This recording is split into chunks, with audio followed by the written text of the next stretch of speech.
This sparkling track is a testament to 21st century engineering, enabling travelers to whisk their way from Los Angeles to San Francisco in half the time it takes to drive, and saving as much greenhouse gas as getting hundreds of thousands of cars off the road. Except for the minor detail that's not true. These tracks aren't connected to anything, and California's rail project is an ode to 21st century gridlock. The high-speed rail line was proposed nearly 3 decades ago, approved in 2008, and groundbroken in 2015, and no stations have been built, let alone connected. It's billions over budget and might never actually be finished. And this is by far not the only egregious monument to ineffectiveness. From a massive hydropower plant in Australia to a nuclear power plant in India, or a doomed high-speed rail line in the UK, major projects running over budget and taking a lifetime to build are now more the rule than the exception. The thing is, these projects are absolutely vital for fighting global warming, and we need them done yesterday. Yet it seems like we've forgotten how to build stuff. Why is it so hard to get things done? And how can we fix that in time to fight climate change? Building a rail line in California didn't always feel impossible, by the way. Back in the freewheeling 1860s, the US finished up the Transcontinental Railroad, taking just 6 years to lay 2,000 miles of track over the dang Rockies. But more than a century and a half later, most of the world struggles with major infrastructure projects. There are more failures than successes. That's really the problem. Ben Kluya co-wrote a book on how to successfully build megaprojects. We look at thousands and thousands of projects. It's very easy to pick out total losers, projects that have gone terribly bad, with huge delays, huge cost overruns, and not delivering the benefits that they promised. Take Morocco's impressive multi-billion euro solar build-out that has faced significant delays. France is probably pretty pumped that its latest hulking nuclear plant has gone online, just don't mention that it took 12 years longer and cost 4 times more than planned. Germany is slowly dismantling its reputation at being good at engineering with floundering projects like Stuttgart train station. When projects come in, behind schedule, over budget, it creates sort of that nagging doubt or suspicion that, something's not right. Eric Goldwyn researches how to plan and execute transport projects. Those things work against these projects. So what are those things, and why do they affect such different projects all over the world? You can mess a lot up before you even start building. It may sound obvious, but big projects need complex and unique planning. Every nuclear power plant is bespoke.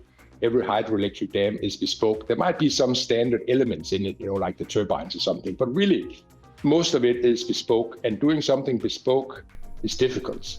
A 2022 study of the 14 most recent nuclear power plants from Europe to the US to China revealed that none was completed on time. Construction on 2 reactors in the US went so poorly they just gave up after 5 years and billions of dollars. So why can't governments get stuff done anymore? Some experts say it's because they approach the challenge in the wrong way. They don't have the project expertise that they need. Ed Merrow evaluates hundreds of global infrastructure projects a year. They imagine that they can turn these complex projects over to contractors, and that the contractors will successfully execute them.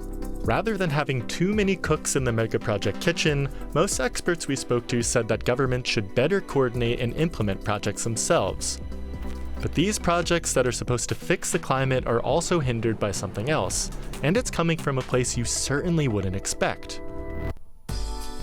Back in the 70s, in the US, you needed to submit around 10 pages on how your project was going to affect the environment. This has ballooned to 600 pages on average, which take 4.5 years to produce. About 70 years ago, our fundamental sort of modern environmental laws were adopted. Jim Saltzman is an environmental lawyer studying the green tape tying up projects.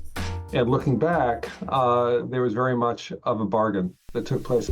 The deal was simple. We'd trade some of the ease and speed of building infrastructure for environmental protection. Before building something, you now needed to submit environmental impact assessments, the pile of documents we mentioned earlier. These list the risk a project carries for local wildlife, air, and water quality. The new laws also gave citizens a chance to challenge projects on environmental grounds. All good stuff. In the following years, similar provisions were adopted by the UN, the EU, and many countries around the world. They've helped drastically improve the environment, but now we're running into a problem. What few people have realized is that those same rules that we put in place to slow down brown infrastructure, surprise, surprise, can be used and are being used to slow down green infrastructure. It may be that halfway through the project, somebody raises their hand and said,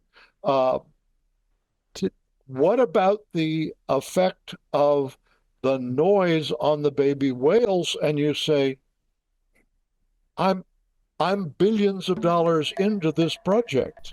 In a strange catch-22, the very laws that were supposed to protect the environment are now making it harder for projects that are also supposed to protect it. The California high-speed rail project has been plagued by lawsuits and is still waiting on complete environmental approval.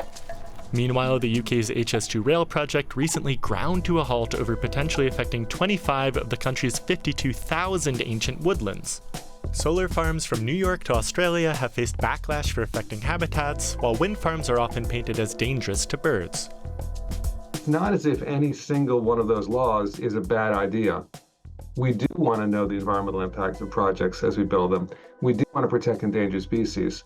The problem is that, if you view climate change, if not an existential, but a deeply, deeply serious issue that we have to address, then there are trade-offs. Sure, wind turbines do kill hundreds of thousands of birds every year in the US alone, but millions of birds die every year because the climate is getting hotter and their habitat is being destroyed. Decarbonizing energy would at least slow that down. Local opposition to infrastructure projects is often described as NIMBY, not in my backyard. This includes those with well-intentioned environmental concerns, but also those jumping on the bandwagon because they're worried, for example, about property prices or their views being spoiled by green infrastructure. More than half of the delayed and canceled renewable projects in the US from 2008 to 2021 faced environmental impact challenges. Is it just that we as a society can't agree on balancing local environmental protection and the big picture? Getting this trade-off right is a challenge everywhere, but some places still manage to successfully build infrastructure. Starting in the 90s, Spain built out a high-speed rail network that would make California's planners weep with jealousy. It's now the second largest network in the world and has been built relatively fast and cheaply.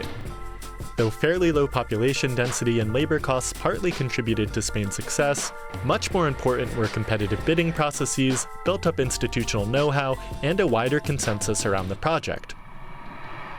I was very struck in speaking with some folks in Spain, and they were basically like, there's no disagreement over whether or not we should build high-speed rail. What we disagree about is, should we build it here or there first? Nowhere has gotten infrastructure down like China, which has been building like crazy since the 70s. China has achieved such economies of scale in building buildings, building roads, building railways. Cecilia Springer is an expert on China's booming infrastructure and economy.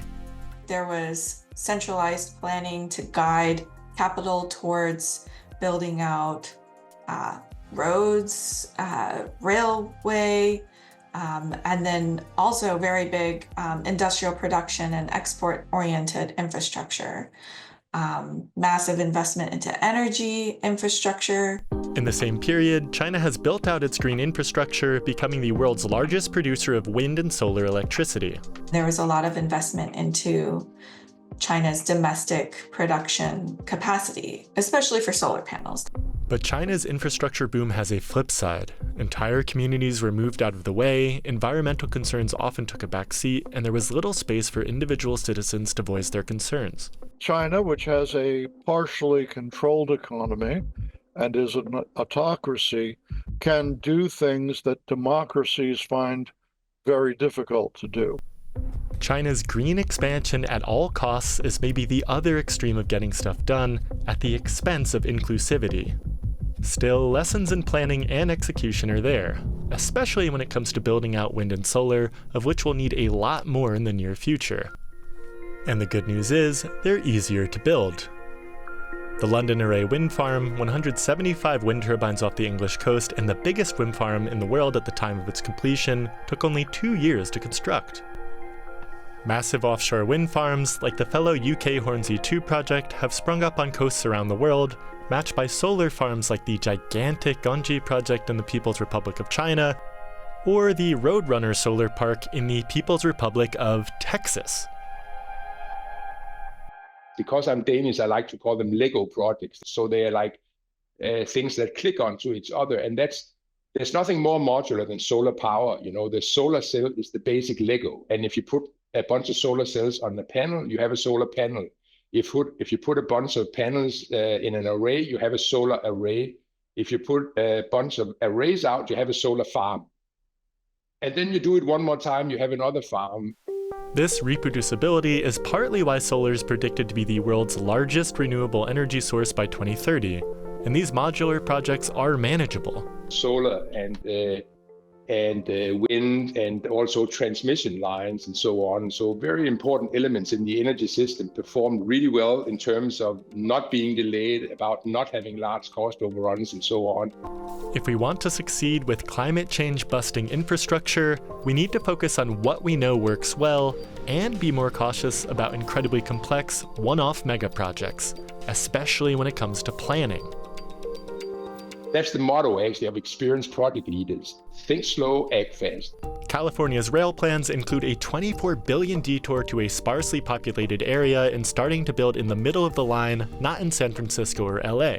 Both controversial calls, but with so much already spent, it's too late to change, and they could doom the project entirely.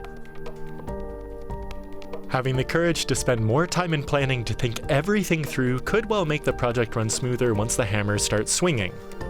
And while citizens need an outlet to raise local concerns, priority infrastructure projects could be kept on track with limited legal exemptions to environmental law.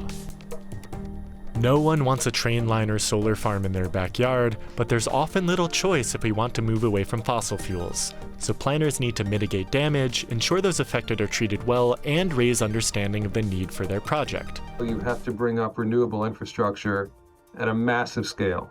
Massive scale. In the U.S., it'd be basically a wind or solar farm every 2 weeks. We're nowhere near doing that, and that means we need to change the way we do business. And it really is a choice, a political choice of saying how important is climate change in political terms. And though that looks unlikely to improve in the next, let's randomly say, 4 years, we'll still be building no matter what, and green projects need to get built all over the world. Time to start speeding them up. So, any major infrastructure projects going on near you? How are they coming along? Let us know in the comments, and don't forget to subscribe. Thanks a lot, and see you soon.